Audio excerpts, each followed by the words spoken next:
Okay, in this tutorial, you're going to discover some strategies for using campaign budget optimized campaigns inside of the Facebook ads platform to be able to create and design tests for figuring out different types of audiences and testing within the campaign budget optimization. You see, this is a big problem for a lot of people because Facebook's former way, and it's still actually both of these ways right now, but soon it's going to be going exclusively to the campaign budgets.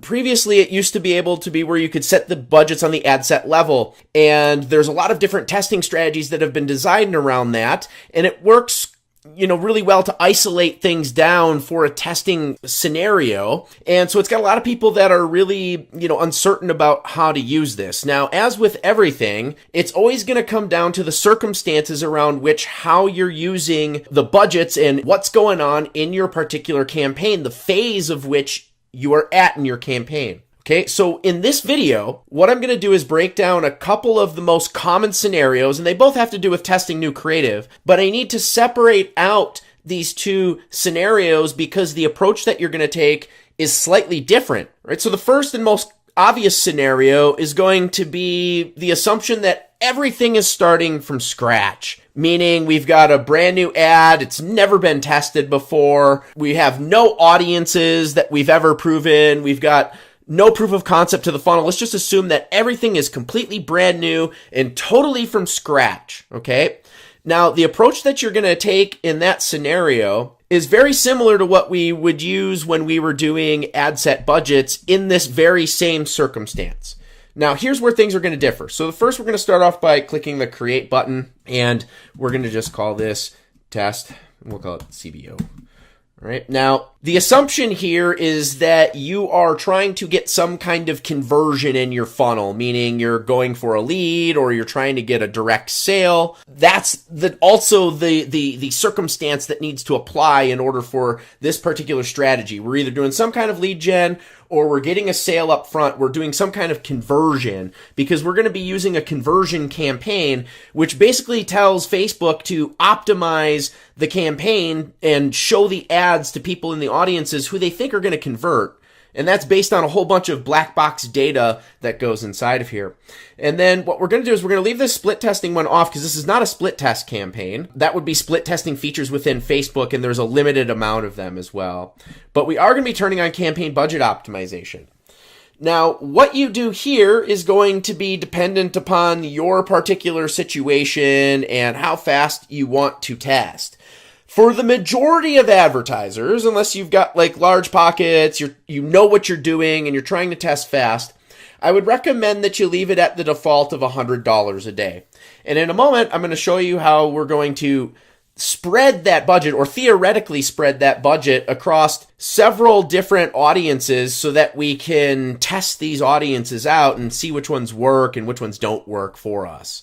All right. So I would recommend if in most scenarios, leave this at $100. If you've got a bigger budget, you want to test faster, you can put whatever budget you want, right? Just know that when you set your budgets, you should set in not only a daily, but some kind of overall budget. And you need to also have your key performance indicators set so that you can evaluate that campaign and turn it off if it's not producing the results that you're looking for.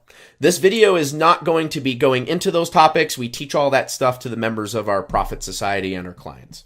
Okay, so anywho, that gets you that. Then we'll go test here, and I'm just going to say test here as well. Now I'm going to save all this to the draft.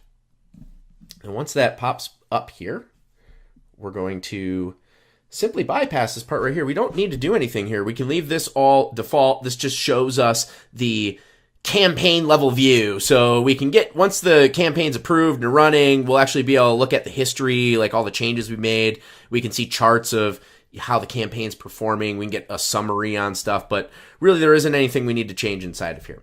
So we're going to go to the ad set level. And the way this whole thing is designed, so if we come back to this stage right here and we look at these three levels, we've got our campaign, which is where our budget resides. Then we've got our ad set level, and that's what this little, this little icon indicates here. And then we've got our ad level. Right now, when we're setting up this test design for figuring stuff out from scratch, what we're going to do on the ad set level is we're going to put multiple ad sets within this campaign. Each ad set is going to have all of the same settings, except for one thing is going to be different in each ad set. And the only thing that is going to be different is going to be the target audience that we are going to be selecting in that ad set. Right now, what I recommend to all of my clients and what we do for our agency clients is during our research phase, before we ever put together ads, before we put together the funnel, before we launch anything, we're going to do, as part of our research, finding audiences that we're going to include in this initial test. And it's all going to be based on what we know about our ideal customer and our offer and all of that stuff. And we're going to come up with 20 to 30 of these interests that we want to test. Now, when we go to create this initial campaign here, there's a few different ways that we can approach this. Now, the easiest way is to take all of those audiences that you want to test, and you can put them into their own ad set and put all of those ad sets into this campaign. So let's just say we selected 20 audiences we wanted to test.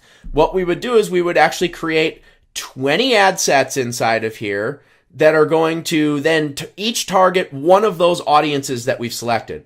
So this right here is an example of one of those ad sets. And I'm going to show you the settings that we use inside of here and how you want to structure this thing. And then all you got to do is just duplicate it and make one simple change, and just duplicate that over and over again until you've got your 20 different audiences in there.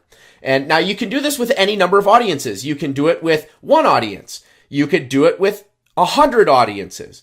Now, the more audiences that you put in there, the harder it is for Facebook to spread out your budget and the longer it's going to take for you to test. All right? So think about it this way. We set a $100 campaign budget on here. If we were to put 100 ad sets inside of here and each one had its own audience, Facebook would have to spread the $100 across those 100 audiences. Or in theory, it does that. It doesn't always work out that way in reality. And we can get into other details about that. But for right now, what you need to know is that in theory, if they were to spread it evenly, you would only get $1 potentially per day for each of those audiences, which with the cost of clicks is not really enough to even get one click. So it's going to take many, many, many days to get enough data across all of those audiences to know which ones are working and not working.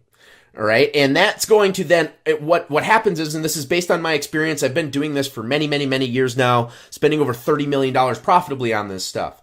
So what happens is when you do that, you actually artificially inflate your testing expenses, and you can really put yourself upside down in your campaign out of the gate. So I would recommend that you choose to do fewer amounts of audiences. One of the rules of thumb that I try to apply to that is I want to have minimally $10 per day per ad set that I have in the campaign. So if I've got a $100 campaign budget and I want to get $10, in theory, if Facebook spread the budgets out evenly, if I wanted to get $10 per day to each ad set, then I would put no more than 10 ad sets into the audience at each time. Okay. If I wanted to get 20, I would put 5 audiences in there.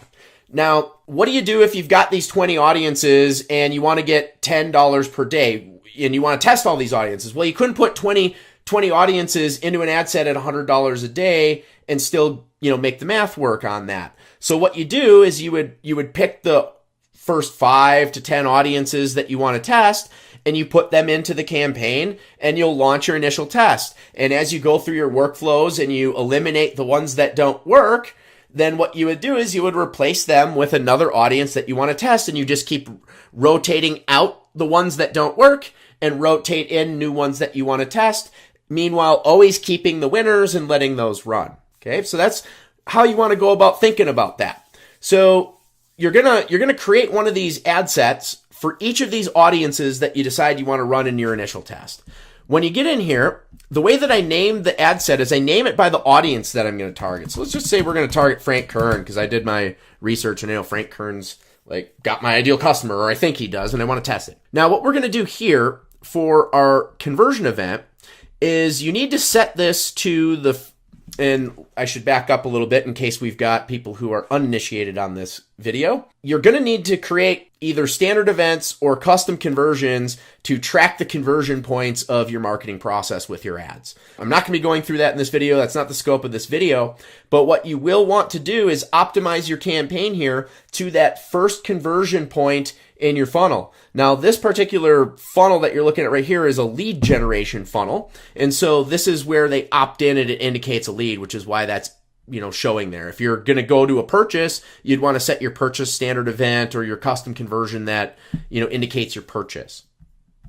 Right now, when I set up my ads, I always select the next day and I do 8 in the morning. And the reason I do that is only simply to get a full day's worth of spend on that budget. Okay. Now, when you get down to the audience section here, we always want to change that to people who live in this location. And then we're going to put all of our demographic information in here. So if you're advertising in the US to men 35 to 50, you would set those settings here. If you're advertising to men and women 25 to 40 in the US, UK, and Canada, you're going to put all that stuff in here. All right. So you put all your demographics in here. Now, what we also want to do is we want to use this button here to exclude people. You should always be excluding minimally your buyers that have come into your funnel so that you're not re-showing ads to people that have bought from you.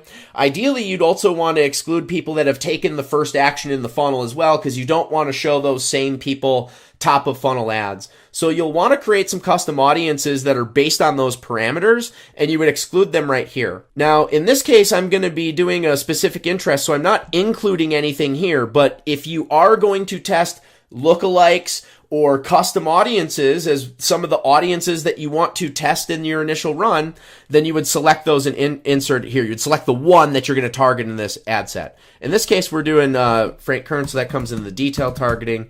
I'm going to type his name in there, select him right here. Now, in this phase where we've got nothing proven, I do not check the expand interests box.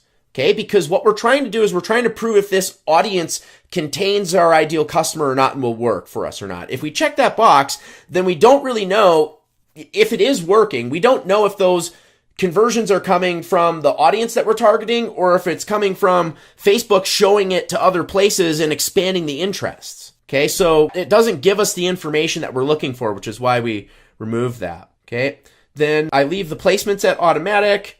We leave the conversions optimize as the optimization for ad delivery. We leave the conversion window at the default. Okay, then inside of here, you're going to go ahead and put your creative. Now, when I do the creative here, we're only going to have one ad. Okay, so if you've done this before, you know how this goes. If you haven't, you can figure this part out. You literally just put your elements of your ad in here, video, image, all your copy, URLs, and stuff like that. That, again, is not the scope of this particular video, but you'll want to insert simply one ad into this ad set, all right? Because we're isolating out everything. If we had multiple ads, then we would get different results and we wouldn't have clear data on, if the ad, which ads work in which audience and all kinds of other stuff we're trying to figure out in this initial scenario like that. So that's why we isolate it down to one ad, is we're eliminating variables so that we can, tell what's working and not working, right? So we're really going to be able to tell, does the ad work or not? Does it work across a variety of audiences or not? And we're going to start to get data on the funnel. Does the funnel convert at least on the front end or not? And is all that stuff within our numbers? And then we start to go from there, right? So that's the model that we use. Campaign budget, $100 a day, multiple ads in each ad set. Each ad set is targeting one specific audience that we are going to test.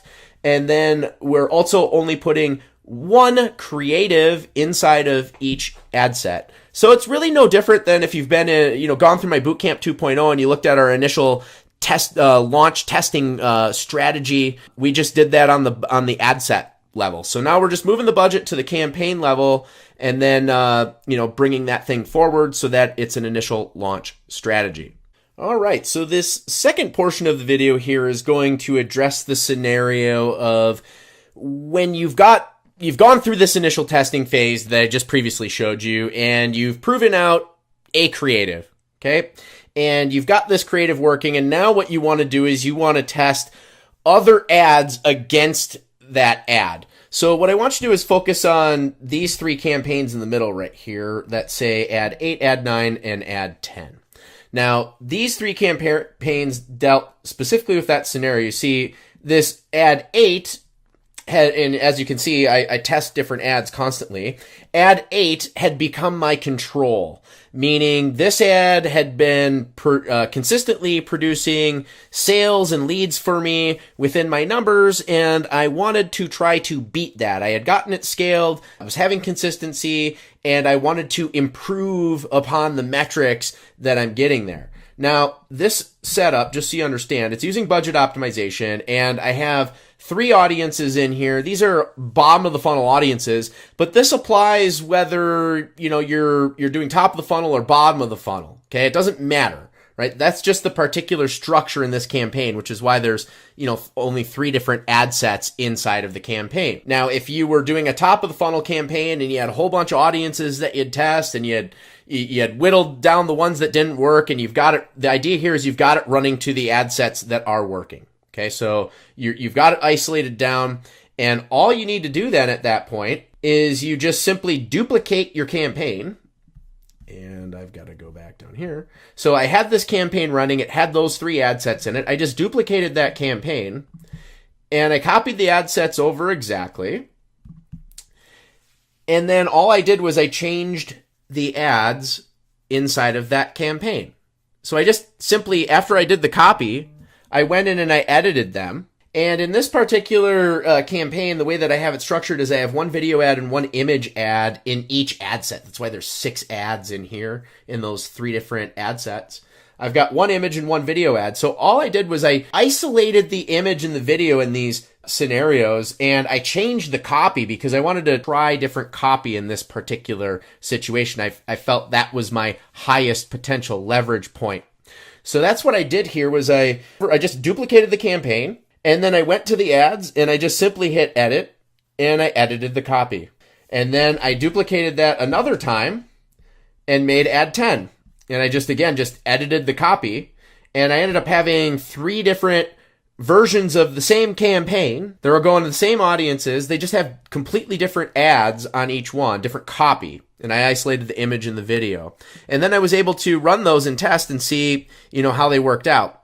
Now, as you can see, if we go by, what's really important is the sales. So I want you to look at the buyer numbers here versus the opt-ins. Because as you can see here, ad 10 was clearly my stinker. It wasn't much different in terms of the lead cost on ad 8, which was my slight winner by a little bit. So that's why leads can be really deceptive, because you can get a wide variance in sales from different copy. And you can get a wide variance in front-end conversions. As you can see here, ad 9 clearly did a lot better at bringing leads in, but it did about exactly the same as ad 8. So effectively, ad 8 is really no different than ad 9. I mean, they're about the same. Ad 8's technically slightly a little bit better, even though I paid almost $3 more per lead. Right? So this illustrates as well in this particular video the importance of your copy and the importance of measuring everything back to the sale, because most people would have been focused on this. And in this case, it actually would have been an okay deal, because you're really only costing yourself about $3, $2,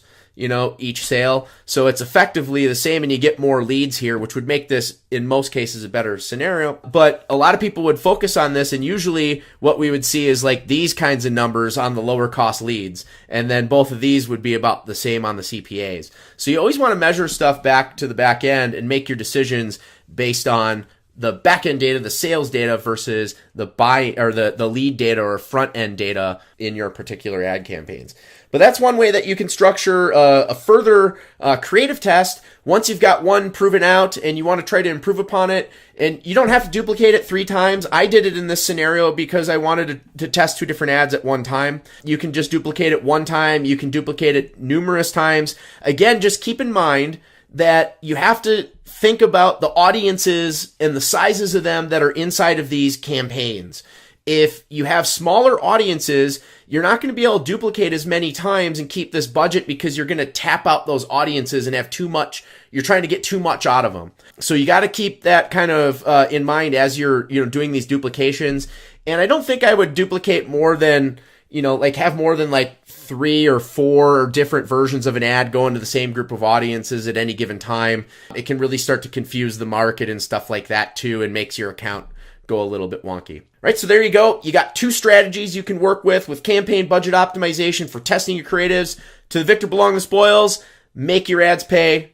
It's Jason Horning. Right, hey, if your business is doing $20,000 to $50,000 per month and you're kind of like stuck in this little spot there. You're running most of the things by yourself. You're doing pretty well, but you don't really have like a team built, and you want to start scaling, and you know that paid traffic's going to allow you to do that, but you're just kind of not sure how to get that whole thing working, and how do you manage all of this along with everything that's on your plate. If that's you, then I've got something for you right now. What we've done is we put a program together that I call the Directive, and it's geared just for people like you that are in your spot right now. It's meant to help you get over that hump and be able to put the processes and systems in place that not only extend across your paid advertising, but also into the back end of your business, so that you can scale up your business to the 6-figure mark per month and beyond. That's exactly what this is designed for. And we've got a private group here that we've limited to 30 select entrepreneurs that are in that space right now, where you're doing at least $20,000 per month, and you want to start putting systems and people in place and start growing and scaling in a time leveraged manner using paid traffic and get to that 6-figure per month mark. We're able to help our customers rapidly get to that mark inside of this program that we call the Directive. Now, like I said, it's limited to just 30 entrepreneurs that fit this criteria. And even though you may have these base criteria here, we still may not be a good fit. So if you're in that spot and you would like to work with me and my team in a one-to-one manner on your ads, your offers, and your funnels, along with the back end of your business, so that we can get you in that spot where we can take you from where you are now to 6 figures plus per month, then go ahead and click the link that we're going to put in the comments below this video, and it's going to take you out to a page where you can apply to talk with one of us on the team. You may talk to me, and you may end up talking to one of my other team members, who is one of our qualified trainers, also an agency owner, very good friend of mine. We will only work with the best people. You may talk to me or one of those trainers, and we'll talk about your business and see if this is a good fit for you or not. We'll answer all your questions, make it real simple. Like I said, only if you meet that criteria. You got to be doing at least $20,000 per month, and you want to start putting systems and stuff in place so that you can leverage paid traffic and get to 6 figures per month. All right? So if you meet that criteria and you want to talk further, see if the Directive is a good fit for you, fill out the form below. We'll get on the phone, talk with you, see if it's a good fit. If it is, we can talk about what it would look like to move forward so that we can help you more one-to-one, get to where you want to be. To the victor belong the spoils. This is Jason Horning.